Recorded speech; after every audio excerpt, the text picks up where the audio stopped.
Hey folks, welcome to the Coastal Noise Podcast. This is episode number 67. I've got Spud Goodman and Gerald Halcomb on the show today, calling in from Washington. And these guys are a character. Spud, he's been interviewing folks for around about 3 decades, I'd say, since the mid 80s. And Anderson Cooper, Chris Hardwick, Bill Nye, Sarah Silverman, Tracy Morgan, Billy Bob Thornton. These are just a couple of the people that have been on his show recently. He's based out of the state of Washington. He's just had this really interesting run. You know, this is not the usual kind of interview I do. It's maybe an eighth the normal duration of most of my other podcasts, and more comical than serious. My guests were more in character, so to speak, and not as much peeling back of the onion as I typically try to do with some of the more serious questions that I pose. But they just kind of go off the track in a comical banner, and that is more the norm on the Spud Goodman Show. That being said, I'm hugely appreciative that such accomplished guys would take the time to talk to me here at Coastal Noise, so I thank them deeply for that. So other than that, big news is Coastal Noise is now available on iTunes, and hopefully in the coming days available on other podcasting platform apps such as Podcast Addict, Stitcher, Google Play, and I'll look for some other options like Spotify and SoundCloud, make sure everything's running. And so now you can go onto iTunes or another applicable application, and I use Podcast Addict, seems to work pretty well, and you can subscribe to the Coastal Noise Podcast, which means every time I upload a new episode, you can go into iTunes or that app, and the new episode will be waiting there for you. So if you've never used iTunes or a podcast app, and you want some more instructions, I'll put something up at coastalnoise.com/podcast and probably have it like in the episode show notes or something about. So, but or do a Google search, something like that. It's out there. The answers are there. But no, I will put something. So like a how to subscribe, how to talk. How about that? So yeah, and I do hope that you can go and support the show by subscribing. If you want to encourage this kind of dialogue, want bigger, better guests, the absolute best way to do it is to just go subscribe to one of those avenues. The Coastal Noise YouTube channel, sharing posts or links on Facebook, Instagram, Twitter is a huge help. You can like Coastal Noise on Facebook or follow me, Stefan Lawson Music at Instagram, or friend me on Facebook. Other guests coming up, Shay Dobson, newly elected mayor of Ocean Springs, wants to do the show, so we're kind of in talks. Early 30s, has never held political office, uses Facebook Live and other social media outlets to broadcast his work projects and official meetings, and on top of all that, has raised the state flag back in front of the city hall and has come out and said he believes we should be taking a more thoughtful look at medical marijuana applications in Mississippi. What? Yeah, I really hope we can get this one together, because that would be a really fantastic conversation, I think. And speaking of medical marijuana, I've reached out to NORML, one of the biggest, if not one of the most recognized organizations for marijuana reform in the U.S., and they are expressing an interest in doing the show. Makes me all kinds of warm and fuzzy inside, so stay tuned for details. I'll be posting to social media, so follow me, and as an added bonus, you can see all the super healthy homemade dishes that I cook up on the daily for optimal lifestyle performance, bro. Okay, so on to the show, Coastal Noise Podcast, number 67, with Spud and Gerald of the Spud Goodman Show. Hope you enjoy it.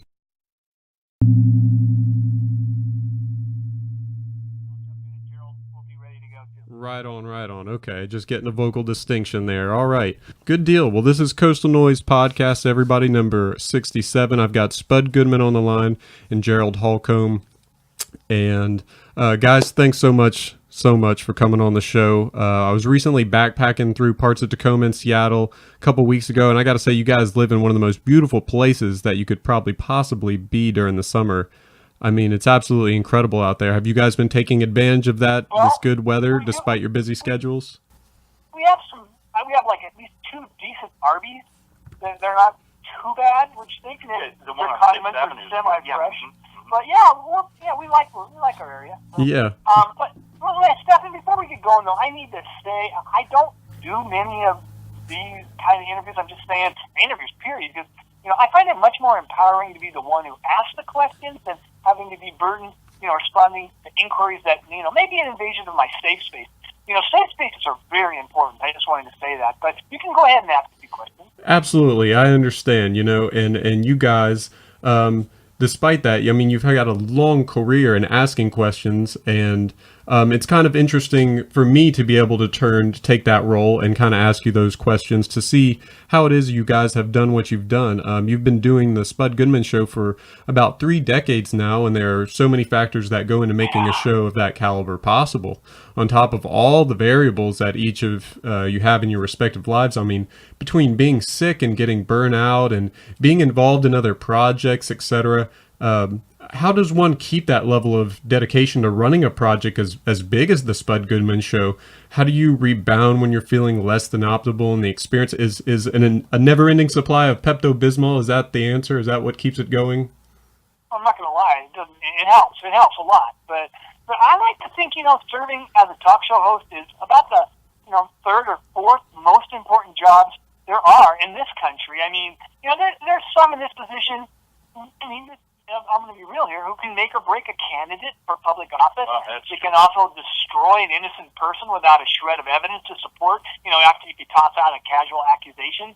I'm not saying I thirst for this kind of power and influence, but it's a pretty cool perk for the job, I have to say that. Sure. And speaking of which, I don't particularly think your habitual use of Pepto Bismol merits any explanation, because anything with cherry, in my opinion, is worth binging on. But can I ask what the origin of the spatula is? Are you conducting your musical guests, or do you beat your staff with it? What's the deal there? Well, some people are prone to carry a Swiss Army knife around with them because they always want to be prepared. Sure. But people might laugh at the utilitarian purpose of a spatula, but you will be amazed at its uses, its possible uses. So it saved me in so many instances. I can't even get into them. Some of them intimate, some of them not intimate. I'm just telling you that a spatula is a wonderful tool to have at your ready. And feel free to. I'm advising you, actually, Stefan. Get yourself a damn spatula. Yeah, you'll thank me later. Spud has it with him all the time, and he is really unhappy if I ever touch it.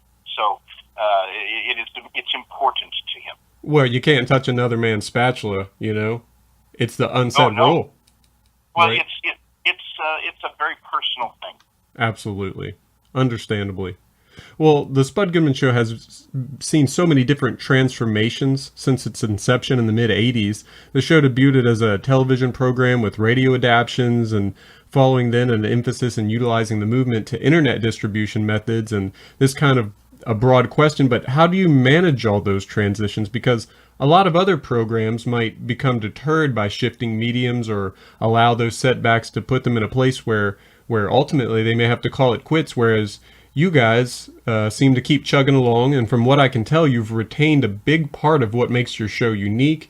You've kept a strong fan base, and above all, you guys get some killer guests and musicians on the program. I mean, Bill Nye and Chris Hardwick and the folks you get as musical guests, great stuff. So what are some of the factors of how you navigated those transitions and continued to thrive in a shifting market? You made it sound like we actually know what we're doing. I know. It makes me want to listen to the show. Well, I'll give you the 3-second version of the history. We started out on a local origination cable channel in Tacoma. The station went off the air after about 2 years. We went up to public access in Seattle, which was a blast. Did that for about a little less than 2 years, and then we got picked up for the commercial side of the cable part of that company. And then did a regional sports network show for a year, and then we transitioned to a broadcast television station in Seattle. We were there about 3.5 years, and then we got lucky, and I got picked up by the Fox network on their cable. It was actually a cable delivery system, so we were syndicated there for about less than 3 years, and then basically I retired for a while. I did normal human stuff. Yeah, flip some burgers. Came out. Yeah, with that spatula. Well, yeah, among many other things. Yeah. But I don't want to regress and go back into what unless you really want me to go back and talk more about possible use of spatulas. But anyway, what I'm saying is, and then I tried to do the radio thing. But this will be our 4th anniversary show coming up in August. So wow. That kind of brings you up. I'm kind of out of breath. So that's about it. Yeah. Well, congratulations on that. The Spud Goodman Show. Spud has transitioned a little bit. He's always had a lot of great celebrity interviews, but lately, and I noticed since the election, He has had politicians on the show. Newt Gingrich and Trent Lott, and some very powerful, influential politicians. And I'll tell you this: Spud is a flaming liberal, but he is somewhat guilty. He's somewhat knowledgeable about the world and national affairs. I just don't understand, from my position, his total rejection of our current commander-in-chief, Donald J. Trump, who I think is quite possibly the greatest president since Ronald Reagan. But I keep hope alive that he's going to come around and see what a great man Donald Trump is. Well, definitely apologize for what he just said, but I mean, that's me being hopeful. I mean, I find Donald Trump to be, Donald Trump. I got to say the name, and he is the commander. Not experienced physical issues. Anyway, I find him to be a disgusting human being, but I'm not above stealing ideas, even from horrible people. And he's pretty horrible, at least to his friends, let's just quote unquote. But his new communication director, I got to say this, Anthony Scaramucci, is a great role model, for staff members in other organizations. It's right. If he represents something that I and any talk show host would kill to have. So if my current temporary permanent co-host here, Gerald, cannot step up and display total 100% loyalty, then I'm gonna have to maybe find someone who will. Well, I am 100% loyal. I can be, trust me, I can be your mooch. I guarantee you. There's no worries there, Spud. Definitely, a little personal business, something I've been meaning to talk to him about. And I just think we need to go big. And Anthony has set a very fine example for what support staff around the central figure of an organization, how they should behave, and well, he has, but he's also serving a great leader. No, he's not. But the point is, so I'm sorry, I'm getting off track here. Where were we, Stefan? Well, I'll just wrap that up by saying, it's good that you actually take the steps to have diverse people enough to discuss these very difficult topics that are going on in our country right now. And it's, nice, despite your differing viewpoints, that you guys can work together to try to explore both sides of it. And so I think there's something commendable in that respects. What has been the biggest challenges in putting a show like this together over the course of those decades?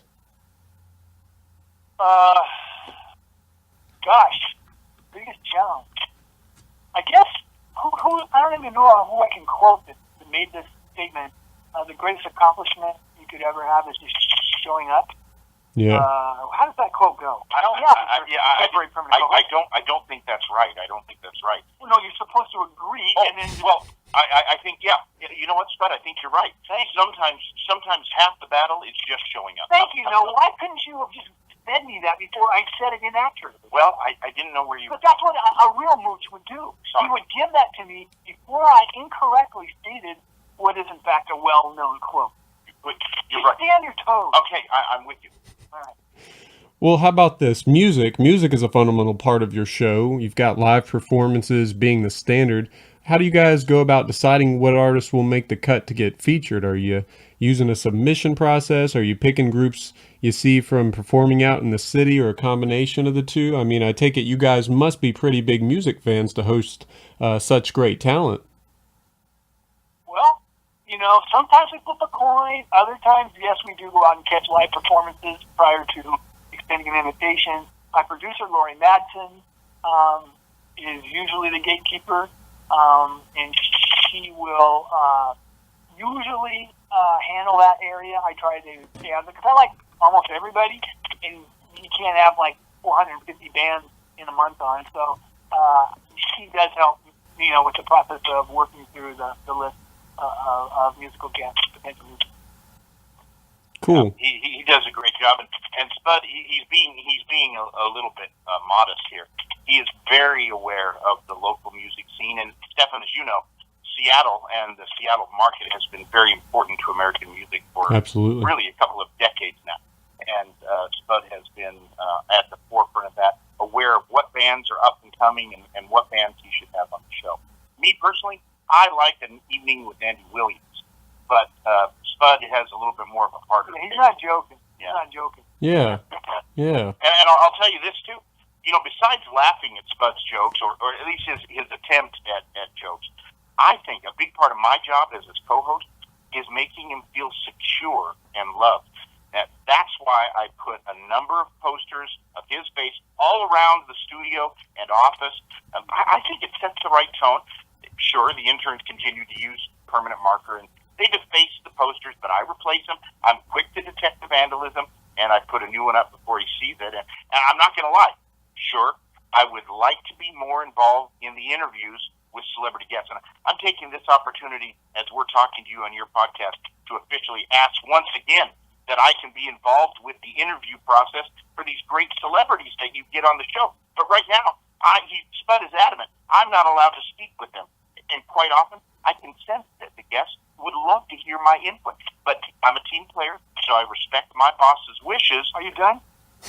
Yes, I'm done. I'm sorry, Stefan. Continue. What were you discussing? It's not a problem. I mean, it's good, Gerald. I hear you guys, you banter in between guests and things like that. So, you got to start small. You got to work your way. Find your voice and work up to that area. But it's good that you're the softer side of the show, and you're the guy there to kind of lighten up the room and that kind of thing. I think it creates great dynamic, and you guys keep doing it, and you'll do fine. You recently had. Yeah, of course. You recently had Chris Hardwick on of At Midnight and The Talking Dead on your show. Man, that guy's got so much going on, right? But he's busy. He is. I think there should be some federal law that would limit the employment opportunities he's denying other individuals in show business Right. from taking advantage of. I just think he's exceeded the legal limit of how much airtime one person can have. I know, the hustle. Ryan Seacrest looks like a slouch next to this guy. Yeah. But Chris is a nice guy, but I am getting a little concerned that he's just too successful and has just too many gigs. I know. It's making us look bad, I tell you what. But his podcast is pretty good, The Nerdist. I've recently discovered it myself, and I've kind of been binging on it. And one I was recently listened to was featured Josh Homme of Queens of the Stone Age, one of my favorite bands of all time, along with recent collaborator Iggy Pop for Iggy Pop's latest album. And Chris asked Iggy for advice for being an artist, to which he replied, you need to know who you are, you need to know who you want to connect with, and you need to know the society that surrounds you both. And I was wondering, does that statement ring true for you guys? And if so, can you describe how within the world of the Spud Goodman Show? Sorry, that was like all over my head. Well, could you follow that? Yeah, no, I followed it, but I'm watching you, and you look lethargic. And so I want one of the things I need to do, I try to take care of Spud. Stefan, have you had your B12 shot for this hour? No, I forgot. I knew it, because I can see it in your eyes, and he starts to get kind of a pasty look. You look fatigued. You want me to administer the injection? You can finish the interview in a strong fashion, but the last thing I want you to do is end this thing with Stefan on a low-energy note. I know you hate being referred to as low-energy Spud, and that's what you're looking like right now. Look what it did to Jeb Bush. Yeah, okay, well, prepare the needle, but I'm not quite ready for an injection. I'm going to get it ready. Okay, just all right. A little later. I'm sorry. I'm sorry, I interrupted your train of thought. It's no problem. Tell you what, I would hate if you're vitamin deficient for us to bog you down with too much mental stuff. So how about I finish out with... Thank you. Well, let me say this. Well, what I hope to do, and I don't know if you're going to lead me into this question, but let me get this out if you want. Sure. What I hope to do in the remaining time I have left in the talk show racket, is maybe inspire a little one, maybe one now listening to this interview.